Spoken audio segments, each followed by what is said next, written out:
One.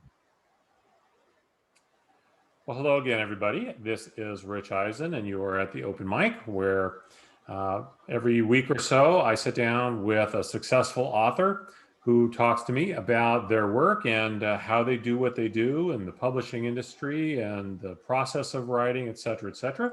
I'm joined today by one of my favorite authors and a guy I'm glad to call a friend, a really good guy, a Northern Californian like me, and Jim Latoile. How are you doing today? Good, Rich. Hey, thanks for having me here. I miss seeing you up in El Dorado Hills at Facing a Book.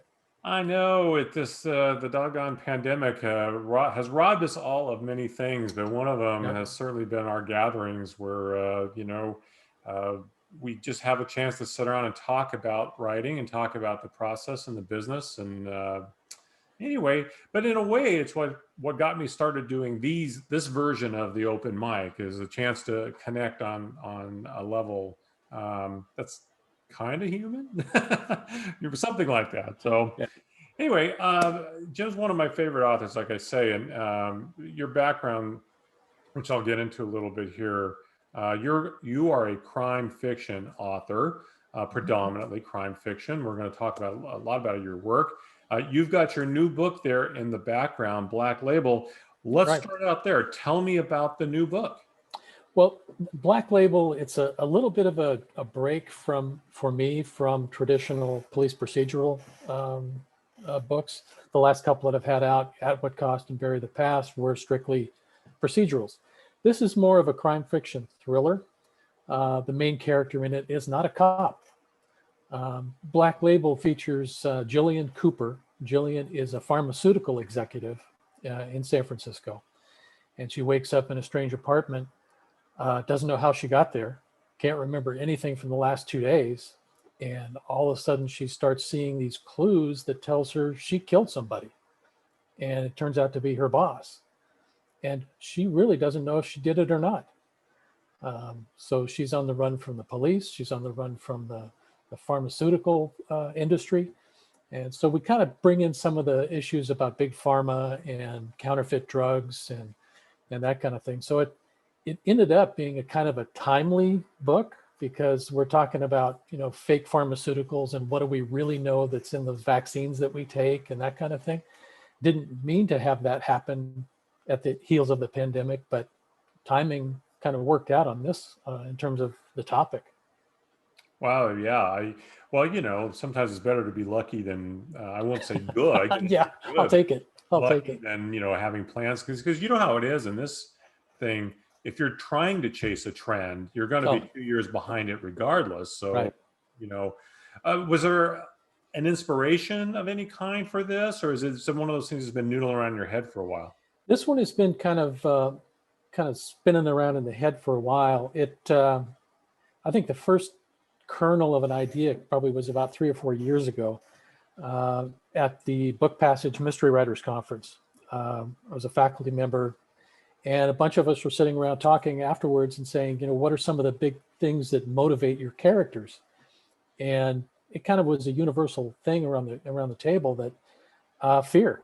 Fear was a big motivational element for all of our characters. So I went back to the hotel room that night and started mulling it around. And what would make me motivate a character with fear? And for me personally, and turns out to be Jillian, is fear of the unknown. Hi, Stella. Hello. Oh. All right. After a slight delay, please go back and answer that question again. Sure. See, the kernel for Black Label kind of has been mulling around in my head for a number of years. About 4 or 5 years ago at Book Passage, I was a faculty member there, and we started talking among the authors there about what are some of the motivations our characters have that really propels a story forward. And there was kind of a universal consent that fear was a big driver for motivation in characters. So I took that back to the motel room that night and just kind of noodling on it. And Jillian Cooper, the protagonist in Black Label, her fear is fear of being, number one, out of control, and a fear that she's spiraling down a mental health crisis that her mother had experienced. So she's facing, I don't know what happened over the weekend. I might be going crazy like my mother did. And that fear of being accused of something that she didn't do. It was kind of all of those things coming together that kind of drove that plot forward. So it's been kind of noodling around for a number of years, and it just in the last 2 years came together and into what Black Label is now. Well, it's really interesting because I do think the best fiction always has an undercurrent or an underlying theme. And I was thinking about this when as I was preparing for this, because I'm familiar with your work. You have at least two books where that fear or that really driving tension is the well-being of a child. Mm-hmm. Yeah, what that's primal. That's such a primal thing. Tell me a little bit about that as your motivating element in that story. And of course, we'll talk a little bit more about the John Penley series, but also I'm going all the way back to your first novel from, maybe close to a decade ago. Tell me a little bit about that as a driver. Yeah, I mean, there are certain things that are universal, like everybody understands, harming a child or threatening a child. You have that very visceral kind of reaction to it. You don't even have to have a kid, but you understand that, you intrinsically understand what that means. Mm-hmm. So, and at what cost? That was kind of one of the driving factors there with John Penley looking for a serial killer harvesting organs, and his son needs an organ transplant. So it's that kind of thing there. In Black Label, there's a subtle thing there that's not the children, but it's Jillian and her welfare. So I think anybody can understand, they've been accused of something, they can't defend themselves. There's all this drama swirling around their lives, and they're powerless to do anything about it. I think that feeling of powerlessness, everybody at one point or another can identify with that and kind of understand what that means. Well, yeah, so I've referenced already a couple of times your previous two books, the John Penley series, which is Detective John Penley and his partner, Detective Paula Newberry, Right. At What Cost, and Bury the Past. Bury the Past. God, sorry. I just referenced it somewhere else. I can remember every song lyric I've ever heard from going back to when I was a kid, and yet I can't remember what I walked into the room for. Right? This is what's happening all the time. Yes, the John Penley series.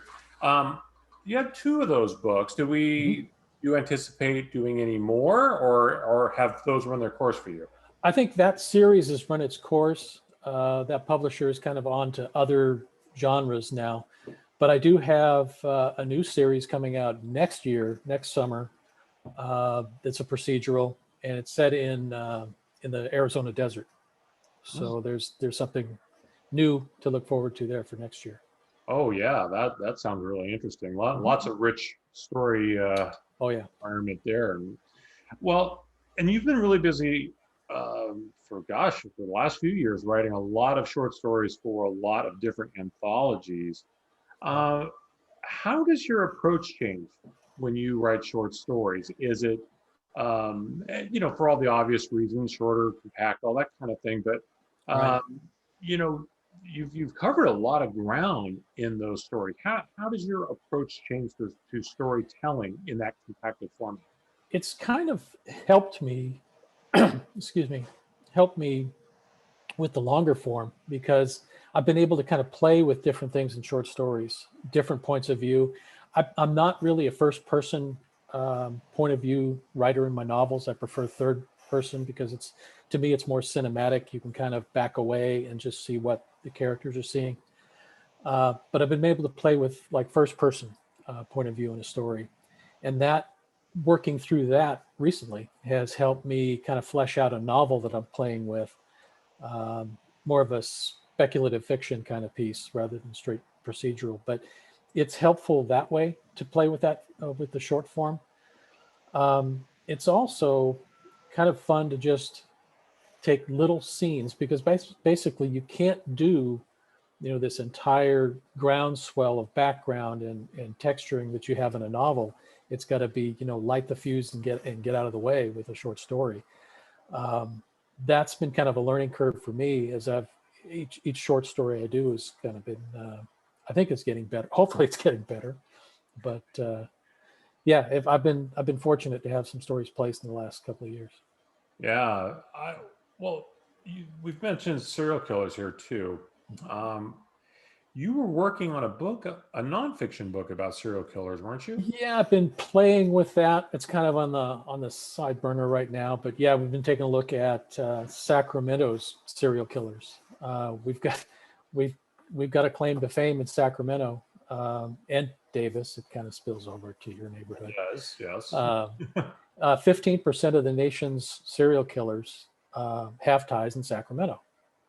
I mean, it's kind of an amazing statistic when you look at it, but when you start peeling it back, we've got some very notorious, serial killers that have called Sacramento home. So, Well, yeah, someone who grew up in this area, I remember oh yeah, so many of them, and you don't think about it. It really is weird. It becomes almost, it's just part of the fabric, but you hmm don't really, if you go back and you think about it, my God, we had Richard Trenton Chase and right, all the people like this that were just, Gerald Gallego and just all these right, monsters that are, you know, like, what's in our water? What happened here? Well, yeah, on a related question, because we see so much bad stuff around us all the time. I don't have to even talk about politics, but just in society, clearly we've all lived through a year and a half of misery over the pandemic, any number of other bad things out there.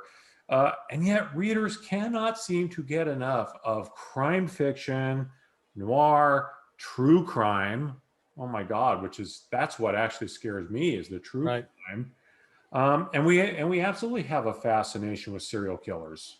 Why is that? Why why do we ingest so much of that and love it so much? Yeah, we did a presentation at the California Crime Writers Conference 2 years ago, and talked about this attraction that we have to serial killers. We want to understand what it is. Why do these people do this? And there's also a psychological diagnosis behind this attraction. Histobristophilia, I think that's what it's called.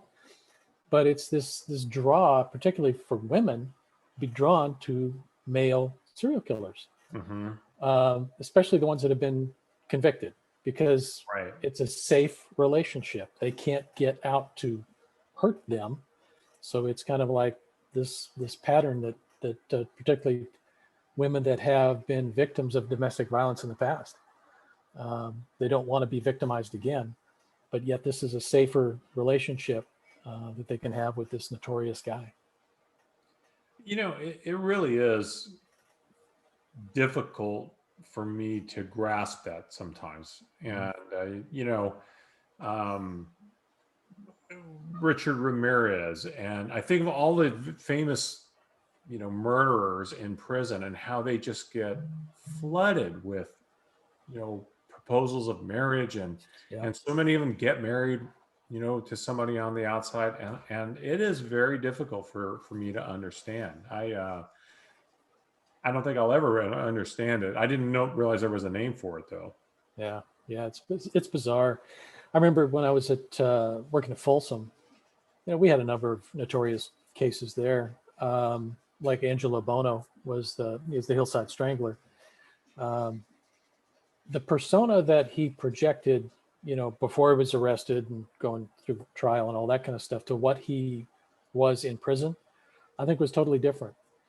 He had an public image out there that was, this kind of playboy, exterior kind of thing, but inside, very meek, very quiet, very timid.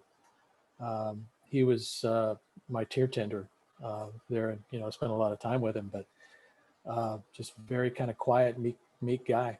Just wanted to kind of just do his time away from all the limelight of what was going on out in the public. Very Interesting. different world. Well, and so you spent your career, your working career, previous to this working career, in the prison system. Thankfully, not as an inmate, in a variety of different positions. We've talked about this before. My brother was a cop for many years. I've known many cops. It's uh, a very different and distinct way of life compared to those of us who are not in criminal justice. And I've asked you this before, but I wonder how much of what your experiences were there, the people you came in contact, and you served in a number of different capacities over the Right. years. So you got to see them on all ends of the criminal justice spectrum, I guess. Hmm. How much of that has worked its way into your stories? How much of it influences your stories? And is that something that will probably always maybe be a part of your writing? I think it will always be a part. I mean, you can't spend 29 years in that system and not have some of that violence and just that constant day-to-day human impact that you see. You can't help but absorb some of that. But on the plus side of that, there's some of those characters and storylines that I encountered over those years. Yeah, they do help me do some of the writing. At What Cost? One of the first John Penley book. The nugget of that came from an experience I had in prison. I was working in the security housing unit, and that's the prison within a prison. So if you kill somebody in the general population, you came to my unit. So we had all these very nice guys in my unit. One of the Aryan Brotherhood inmates was trying to stab another inmate, so we shot him and killed him, stopped the assault. They took his body away, and we got a call from the hospital a few hours later saying they were going to, donate his organs. And those of us who worked with this guy, filthy, nasty, racist, drug user, who would want those organs? Right. And then a couple of weeks later, another thing happened where one of our officers' sons needed a bone marrow transplant. So we all got on the registry, did our thing there. But something about the two together got something going in my mind that if I had a child who was sick enough, would I really care where those organs came from? Probably not. So Right. yeah, so fast forwarding to now with At What Cost, that was kind of the underpinnings of the book. Was John Penley is searching for a serial killer who seems to be harvesting his victims' organs, but John's own son needs a kidney transplant to stay alive. So does he make a deal with the killer, or does he let him go, bring him to justice? So that kind of thing seeps in. In Black Label, there's a little bit of that because there's a prison gang influence that kind of takes over the pharmaceutical industry and that kind of piece of it. So it permeates in a lot of what I do. So interesting. Of course, my daughter she's a mental health professional, and she worked in county jail system for many years. And now she's one of a handful of crisis intervention team professionals out with a uniformed officer all day. That's right. And so, there's things she cannot tell us about what's going on, but even some of the things she can't tell us, she just go, yeah, I hope you're taking notes, dear, because one of these days, yeah, this will make some great stories. Oh,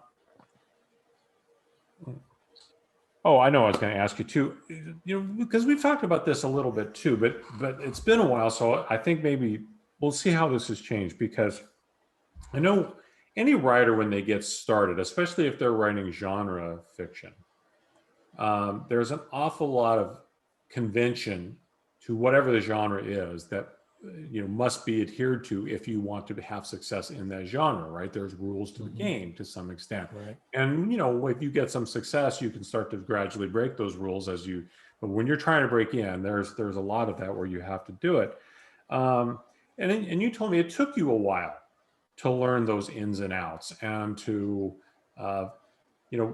to feel comfortable that you were always in the sweet spot there. How do you think your writing has evolved since those days, and maybe how your approach to writing has evolved since those days? Because you have a really nice long track record of success now. How has all that evolved for you? It's kind of difficult to say. I mean, when you're in the middle of writing, a book, you certainly don't think you're in the sweet spot. I mean, what you're writing is the worst thing that's ever been created by man, and I think Yes. everybody goes through that period of doubt. And then as you start to finish the book, you say, "Oh, this isn't half bad." It's I think that cycle that we all go through. But I think I've learned something about my writing style. I thought that I had to adhere to some of the things that you pick up in writers' conferences and treatises on writing, that you must outline, you must do color-coded index cards by scene and that kind of stuff. And that works for people, and that's great. But I'm learning more and more that's not me. I'm much more comfortable writing with a kernel of an idea. I know who the characters are. I know what the basic story is. And then it's much more of an intuitive approach for me anymore, less than a strict outline. I get in there and I just start writing. It's much more enjoyable for me to write that way. I can put a story together, and as I'm writing it, if I'm surprised and drawn into the story as I'm writing it, hopefully the readers will pick up on that same emotion and feel that too. And I think I asked this of everybody, but I think I know the answer already since you essentially just referenced it. But I think more writers than ever that I talk to say they start with character, and everything. Plotting is important, but character is what drives it. And that's what keeps people reading. And maybe that goes back to why people like these stories, even though we might think. If someone just told you what a story was about, you might go, "My God, I want to read that." But when you read the character, you get pulled into that human drama. Yeah, there's a number of books that you can. I'm not going to, call them out, but are just absolutely crappy stories. But the characters are just so interesting and compelling that you really want to find out what happens to them in the story. Yeah. So character can save a lot. No less an authority than Stephen King says, why would you want to muck up a good story with plot? What can you say? There you go. What's the best part of this job for you these days? And conversely, what's the worst part of it? I think the worst part of it, I'll start with that, is when you're done with the book and it's ready to go out in the world. You've got to do this promotion and marketing and aggrandizing slog that is just it just kills me. You have to take your book and you ask for author blurbs, and basically you're like Oliver, with your little bowl saying, please may I have a blurb now. But this community, as Rich, is just so supportive, and they're so wonderful that I've had some great blurbs come for Black Label with authors that have had a chance to look at it. So I'm just really excited about that. The best part of it, actually, I think the part I enjoy the most is just actually writing that first draft. It's a sprint. It's getting it out there. Doesn't have to be perfect. It's just getting the story out and discovering that story as you're writing it. I really enjoy that. I'll take a break, go down to get a cup of coffee, and I'll kind of run back upstairs like, oh, this is fun. Let's do some more of this. So I enjoy that. Well, hey, you should enjoy it, right? That's the point. The process shouldn't be dragging nails across a chalkboard. Not all the time. Hopefully not. So sometimes it is. Believe me, I write enough words for a living. I know there's times you're just like you said, this is the worst piece of crap I have ever seen in my life. And after you edit it, it's not too bad. It's not so bad. Writers always have more ideas than they can ever follow up on. That's part of the game too, I think. How do you manage your own internal idea generator? Because you mentioned, the index cards. I mean, I know writers who've told me, my God, they have a file full of, hundreds of ideas. Some of them have gotten 50 or 100 words of a novel written, and then before they decided it wasn't going to work, and on and on. How do you manage your internal idea generator, and then how far out do you plan the projects that you're going to see to the end? Yeah, I think in terms of handling or basically filtering my idea generator, um, if something comes to me as I'm writing something separate, I might jot that down. I've got a file folder. It's called Next Great Dead Ideas, and I throw it in there. And then it's out of sight, out of mind. I can move on and just kind of keep focused on what I'm doing. That'll happen every once in a while as I'm writing. Something will come up and I'll toss it in there. So I can keep focused on the one or two projects that I'm working on now. And that's kind of important too, is be able to switch gears between, like if you got two novels going, one editing and one writing, you've got to kind of be able to shift gears, and your filters have to kind of be in place for the right books that you're working on. In terms of planning outward, I've got, like I said, we've got Black Label out now. We've got Dead Drop, which is going to hit next summer. And then the two subsequent books in that series. And then there are two other manuscripts that are out floating around in the process of getting something out there. So I've got, plates are spinning with probably about 5 different things at once. But in terms of focusing on actual work, there's probably just 2 or 3 that you can work on at a time and stay sane. Right. Yeah, the sanity part is somewhat important in there. You know, one of the things I think all writers struggle with, sometimes at all levels, but particularly when you're new, and we've referenced it a few times here, where you feel like whatever you're writing is just not good. And not only not good, it's so bad that it really should be put into a casket and buried. Right. And sometimes there are others who are more than willing to agree with you on that. And I think we've Right. all experienced rejection. We've all experienced sometimes harsh rejection.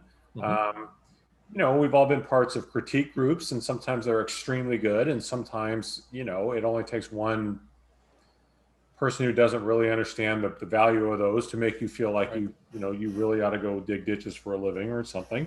What I guess, how do you handle rejection or what feels like failure to you? I know it's easy to say, well, you just have to soldier on, but not everyone can do that. What's your methodology for dealing with things when they don't work out for you in writing? And then, how many manuscripts did you write before you got to the one that was the one that really kickstarted it for you? Let's see how I handle rejection. Typically bourbon. Yeah, Now I feel you on that. yeah, it stings. Rejection stings. I mean, you're human. It's going to. But I think the longer you're puttering around in this business, you have to build confidence and trust in what you're doing. If you trust your story, you're confident in your story.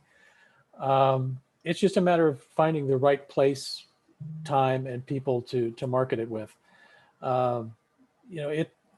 A publisher is it's an entirely different business model that I was used to working with, Department of Corrections.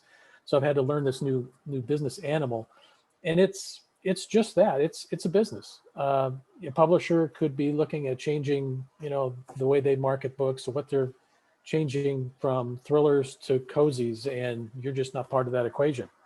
So, it just is what it is. But yeah, you do have to there is a piece of that. You have to just keep moving on, write what you write, learn from, if there's any concrete, things coming back at you about the story, about, criticisms that there are of your written work, from people that you trust, take those into account. But you still need to move forward and trust in what you do. Yeah. How long did the first manuscript take you? First manuscript, I think, took 6 years. Which I think that's the one other thing. And I know I struggle with this too, because I've been working on the same manuscript forever and a day. And the problem is, of course, you can't, if you could just sit down and dedicate yourself to something, it won't take you 6 years. But that's not how the world is, I mean, right. You still have a job. But I think people feel bad at it, and they feel like, there's something wrong with me. It's taking forever to get this done. Or, oh, they write a draft and they think it ought to be perfect. And then you realize, Right. you know, no draft is ever perfect. Or like I say, they get some criticism and they Right. take it too much to heart. And I think one of the smartest things anyone ever told me was a writer that I know in Georgia who said, she finally had to essentially turn off her critique group because there was one person who really made her feel bad about her work, Yeah. and she kept changing stuff almost like she wanted his approval, to the point where Right. I said, "I'm not writing my story anymore. I'm writing the story that he thinks I ought to He be wants writing." to. Yeah, And so she exactly. scrapped it all, threw it all away, started over, told it, did it her way. Well, yeah, that when she finally did some, start pitching it around, she landed a big agent. Immediately went to an auction, got a 3-book deal right out of the Good. chute because her story that she wanted to tell Right. was pretty damn good. Yeah. But I think that's something that we all struggle with of you want approval, you want people to tell you that your work is great, Right. and that's all fabulous, but your mom can only review so many of your manuscripts. At some point you got to let other people see them. So Right. Right. You brought up a good point about, when you're first starting out, you really don't know what you don't know. So that first manuscript that you finish and you think it's polished and ready to go. I sent my first one to Minotaur St. Martin's has a first novel contest where all these unpublished manuscripts go in. I've been a judge for that the last couple of years, so it's kind of fun seeing new stuff coming in. But back in the day when I sent mine in, they actually sent you a postcard with your judge's name and address, and you packed up your thing and sent it to it. My judge was Tasha Alexander. Natasha writes these great historical Regency romance, just beautifully written books, and she gets mine. Needless to say, I did not do well, but never heard anything. So a couple of years ago at BoucherCon, I saw Natasha. So I went and immediately apologized to her for submitting that manuscript that she had to read. And she said that she didn't remember it, and that's a good thing because there were so many that were just so hideous that they're just awful. Tasha's married to Andrew Grant, who writes now the Lee Child series with Jack Reacher.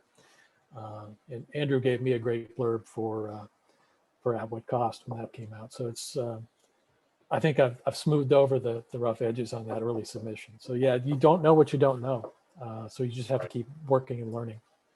I think that's the most consistent mistake in all of publishing and writing is submitting too early.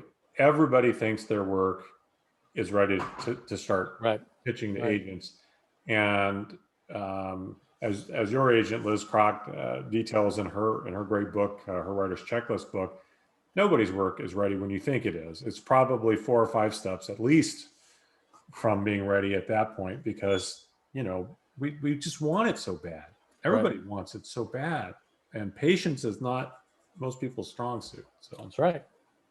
Well, I don't want to keep you any longer than I promised. So, but I do like to end on what I hope is a fun question. I mean it to be a fun question. Okay. And I'm gonna give you what I'm gonna call the all John version of this, because this is the same type of question I ask everybody, but yours I'm going to make very unique here. So let's just say I had the power to put you together in a room for dinner, a good shot of bourbon, a good conversation with any one of the following 3 people. Who would you choose and why? Your 3 are Johnny Cash, John Dillinger, or John Wilkes Booth. The all John trio. Of those 3, who would you choose and why? I think Dillinger. I think that would be just an interesting conversation to have. I mean, the guy is just so notorious, and I'd like to really know how much of that he was really responsible for and how much was just legend, an urban myth. But I think that'd be a very interesting evening, especially with the bourbon, because he would have the hookup. Actually, I'm not surprised, and I'm actually glad to hear that, because I think we know a lot about Johnny Cash. We actually even know a lot about John Wilkes Booth, and I mean, I'm a huge Cash fan. I'm not sure, I probably would do that, but Dillinger, we don't know that much about, actually. Yeah. Um, I think I'm going to have to get a John Dillinger biography. There's got to be one out there, but I would like to know, how does somebody become John Dillinger? Right. And we talk about all these killers and did he even do most of them? Who knows? There was, the 30s were a different time. Very. Jim, thanks a lot as always. It's great talking to you. Like I say, I miss us being able to actually get together with humans, and maybe we'll be able to work that out soon. For those of you out there, if you go to conferences like Killer Nashville or Left Coast Crime or BouchCon, and you happen to see Jim, I don't think I'm out of school saying, go say hello. This Definitely. one of the best things, I think, in my time, my working life, I've had opportunities to work in professional sports as a reporter. I've been in Congress and the Supreme Court and politics and business and on. I've never been around a more encouraging collegial group of people than writers, and Jim is among the very best of all of those. So say hello. He does a lot of panels, great writer, and as you can tell, a guy who's more than happy to share some insights. So thanks again. Thank you, Rich. For Black Label, I'm going to get my pre-order in, and I can't wait to bring a copy to you and have you sign it. Sounds good. Thanks for having me, Rich. Really appreciate it. All right. Once again, I'm Rich Ehisen. This is the Open Mic. If you haven't done so already, please hit the subscribe button.